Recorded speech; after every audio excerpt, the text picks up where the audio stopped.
Yeah, I apologize that there is no lore video or story video this time, but I promise you there's something coming out next Sunday. I'm going to try to make Sunday my daily thing for coming out with videos. Daily thing? Weekly thing for coming out videos, so look forward to next Sunday.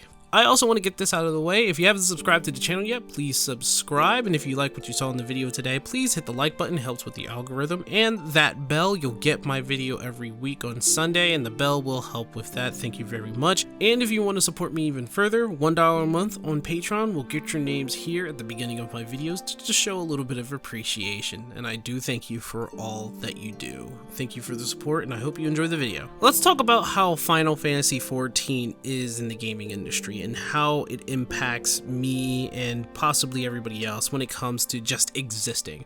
Now, a lot of you might be asking, why are we talking about this instead of a lore video? Well, I wanted to just emphasize on how 14 is just one of those games that goes against the mold, because nowadays video games in AAA, and especially in the AAA side, it's just, I don't know, I don't really like it.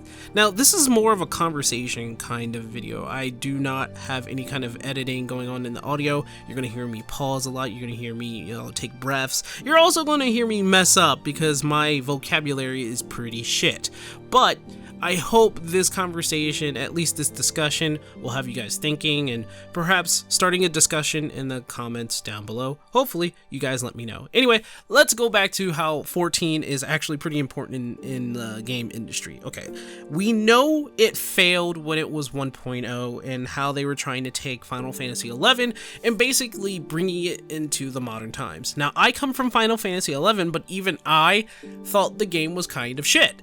And I still played it through to level 50, I still got my paladin, I still played 1.0 till the end when the moon fell. We got that big cutscene where Bahamut came out, and we had to wait a couple years to get A Realm Reborn. Now, the reason why this is so important is because it shows that games can revive and can be brought back from the brink of death, if not from death, since we've gotten, well, the No Man's Sky incident where in the beginning it was kind of bad and there was a bunch of lies mixed in between, to now where basically almost everything that has been promised is in the game, and people will praise the people who, especially the one man who made No Man's Sky.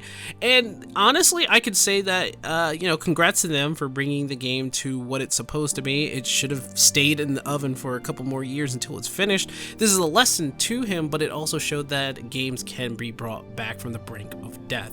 But nowadays, it's complicated, when it comes to AAA games, which I'm really not a fan of how they bring out their games, how they monetize their games, how they develop their games, and I'm not too in the know when it comes to development. Now, with my very small and very limited knowledge when it comes to the AAA industry and how they develop their games, I'm not all in the know. I do research how they have done this and why they do this and how things could take $60 million or $50 million to produce a video game. You got to take the cost of time, the voice actors, the development, the artists, the people in the brass, the ads, especially the ads, and just how much it would take to make the game in terms of years, 3, 4, 5, 6, sometimes it's unpredictable, but it costs a lot of money for AAA games to be made, especially since they put a whole bunch of expensive stuff into it. It's not an indie game, but indie games could be just as good, if not better,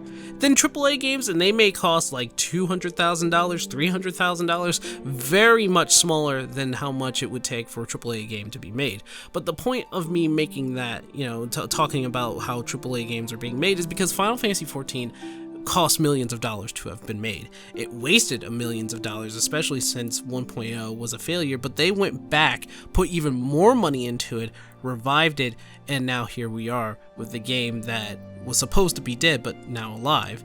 And to think of the cost of how much it took just to revive the game is quite incredible. But now looking at it, it's basically holding Square Enix on its shoulders. Yoshi P and Final Fantasy XIV are basically the column or the pillar that's holding up Square Enix right now because of all the shenanigans that's going on in Square Enix, where they're shutting down, if you guys didn't know, Final Fantasy VII First Soldier is being shut down in 2023. I think in like February, I'm not too sure, but that's being shut down. And that was supposed to be a mobile, a free-to-play mobile game. I didn't even know it was going on. I didn't even know it existed. I didn't even know it was running. There was no advertisement. There was nothing telling me that First Soldier even existed in this time. I'm just like, what? I didn't even know it was going on. But there are people who are upset and think, hey, that should just be on console. That should just be on Steam or something on the PC. It would do so much better. Just bring it into the console space. And Square Enix, yeah, no. Yeah, no. They did the same thing before with Dissidia NT. Even though that came out on the console, it was in the arcades first, and they brought it to console, and they were like, hey, why don't we just do the minimal amount of effort to bring it upon the people in the West, and especially people on console who wants to play this game even though it was just an arcade. The decisions that these people are making in Square Enix is baffling, especially since they went into this whole NFT thing. I think we can say that we're past that, hopefully. If not, they're still doing dumb, silly things. But Dissidia NT was kind of the biggest downer for me, and that's only because it could have been so much more. But they basically screwed it all up. They kind of forgot what made the original Dissidia, if not Dissidia Duodecim, and why it was so fun in the first place on the PSP, and bringing it on the console, I was so excited, but they messed that up. Now, for Final Fantasy XIV and how it kind of, in itself, in its existence, go against what other normal things in video games do. Like, for instance, we got World of Warcraft. Now, I played World of Warcraft. If you haven't seen my video on that and my new player experience in that, I hope I remember to put maybe a link somewhere on there. But I played World of Warcraft and I saw the difference between 14 and World of Warcraft, especially the new player experience, and I have to say it's like night and day. 14 goes against the mold when it comes to MMOs, especially seeing how it's a game that says, hey, play whenever you want, play however you want, as long as you follow the rules, of course, but play however long you want. You don't even have to play every day. You don't even have to play today. You don't even have to play during the month, because no matter what, we'll catch you up. We'll get you to the point every time a patch comes out. We'll get you to the point where you can play with your friends, and all you have to do is spend a couple hours just to get to the point where they are, because you're not too far away. Whereas World of Warcraft, I've learned that people literally have to play every day or every week just to keep up with the rest of the crowd, and oh man, that's just upsetting. 14 says you can play whenever you want, and I take that in so much grace, because playing whenever you want, going back to the game whenever you want, not being pressured to play the game all the time, is something that people in the game industry try to do heavily, whether it's an MMO or a live service game, or in everyone's cases, it's free to play. Let's talk about free to play just for a little bit, because I don't want to go on a tangent on this. Free to play games are the bane of my existence. I cannot play another free to play game, only because my personality would not allow me to go into the game without being scathed or spending money into it. That's my personality. I'm trying to stay away from free to play games. If I play another game like that, I might relapse and actually spend some money. I don't want to spend some money, because it becomes a cycle, which is unfortunate for me, because lately there was a game that came out and I played the first one years ago. I haven't played it since, but Overwatch 2 came out, and it came out free to play. Unfortunately, I cannot play it. Now, a lot of people are saying all these negative things about Overwatch 2, and I can understand that, especially with the whole them not playing because there's like 40,000 people ahead of them. That was like supposedly DDoSing, so I guess I can forgive them for that. But then you got what's inside the game already. I can't really stand it. See, 14 has been accused of many things because of its online shop, right? I can say for sure that what's going into the shop and what you buy in the shop actually comes back into 14, and there's been proof of that. They have come out with new servers. They're coming out with new servers now. There's more servers coming through for us, and you know what? That's taking care of your game. That's taking care of the space in terms of people who are coming into the game. They just celebrated that there are 27 million concurrent players, or at least users. Not concurrent players, there's no way there's 27 million concurrent players, but there's 27 million accounts that are now in Final Fantasy XIV. So their response is, hey, let's take the money, let's do some budgeting, let's finance this, get more servers so there's room for more people to play. And here's Activision Blizzard with their free-to-play Overwatch 2, where people can't goddamn play for hours. And that's just irresponsible. They're Activision Blizzard. They should have the resources to do this, but no, they don't. They should have saw this one coming. It's free to play. The thing about free-to-play games is that there will always be an influx of people when you spread the news out there. They're a AAA company, right? They'll spread the news that Overwatch 2 is coming. Everyone around the world will know that it's coming. So when the game is opened up to everyone to play the game, of course it's going to be a whole bunch of people in queue. Of course the games will just be DDoS because you let everybody know that the game is going to be live.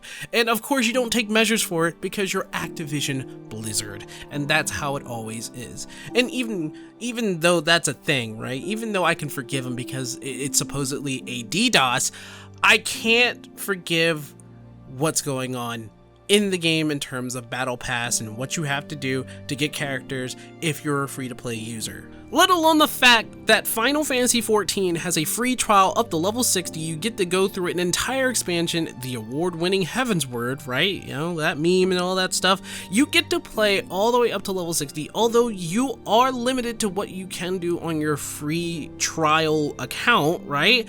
You are limited in that. There are people who are still using free trial accounts. They are still using free trial accounts, and I've played with them. I'm a person who pays a subscription, and I've played with these people who only have level 60s, and they will still keep playing their level 60 free trial characters, and I say more power to them. If they ever make the jump to subscription, there is a whole world of things that they have missed that they probably would be excited about. They can go beyond Heavensward and see the rest of the world, right? But let's look at this real quick. This is a free trial that allows you to play the base game and the trial up to level 60, right? And then we got free to play games, which essentially has like the whole game accessible, right? And it's not just Overwatch 2. I'm talking about other free to play games. It has all the content that will ever come out, and you will always get it for free, right? Now, I have to warn people all the time, even though something is free doesn't mean that it's good. But like Diablo Immortal, free things can come with a caveat. You're going to have to play the game for hours for free. And if you want to skip all that, if you want to make things go faster, you got to pay money. The Battle Pass is basically the same thing because you can pay for the Battle Pass, pay to get beyond the tiers for the Battle Pass, or you can waste a lot of time to go through that Battle Pass. You can spend hundreds and hundreds of battles and fights and games, right, in Overwatch 2, and you can eventually get that Kuriko at what was it, like Battle Pass level 55 or something like that. They brought up numbers, right? They bring up the calculations and they say, hey, I have to spend how many hours to do that? I have to spend how many hours to get the Genji skin? I have to spend how many hours to get Kuriko? And it's baffling how long and how much these game companies want you to play their game. Now, I understand. More people playing your games is great, right? You're guaranteed success if you have people keep playing your games, but I think we are losing touch when it comes to stuff like this, when it comes to video games. Let's go on to that. Yoshi P reminds me that video games is supposed to be a fun thing to do, something at your leisure, something that you get to do on your time. Whereas AAA games, and actually games nowadays, just asks more of your time. They want you to play their game. And of course that makes a lot of sense, because as long as you're playing their game, you know that, money might be sucked out of you or sucked out of somebody else, You know that people playing their games means that, hey, that means the game is successful, right? And that makes a lot of sense. However, I don't like that way of thinking. I don't like the fact that people having to play games constantly for hours and hours and hours means that that game is successful, the concurrent people playing the game right now. When you look at games like, I don't know, Elden Ring, people will get the game, buy the game, play the game, and then turn off the game and leave it for later. They'll come back at it later. But we have this concept in our brain that people playing the game right now means that it's successful. Oh, the game died.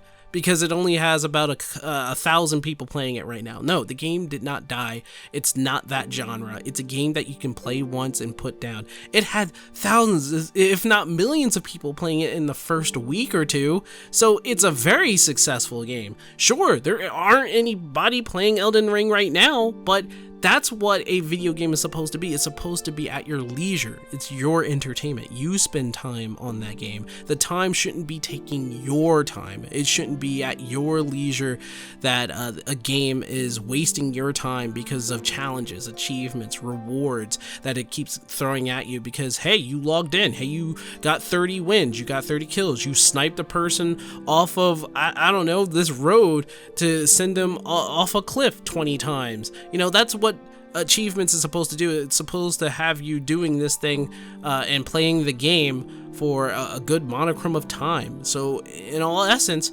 video games in this way is kind of wasting your time, whereas you on your own are wasting your own time in the game because you want to be entertained at that moment of your time. You know, like you have the choice of turning it off instead of being pressured. Like if you turn this off, you won't have enough time to get that skin or that reward.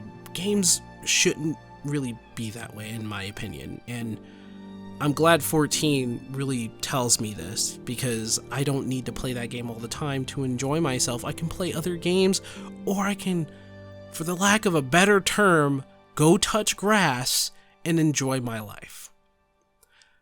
That's why I think 14 is very important when it comes to video games. It's just a good balance for me. It's that decisive balance. It's that thing that's telling me, you know, this is what a video game can be and should be, especially as an MMO. That's why I think it's so important.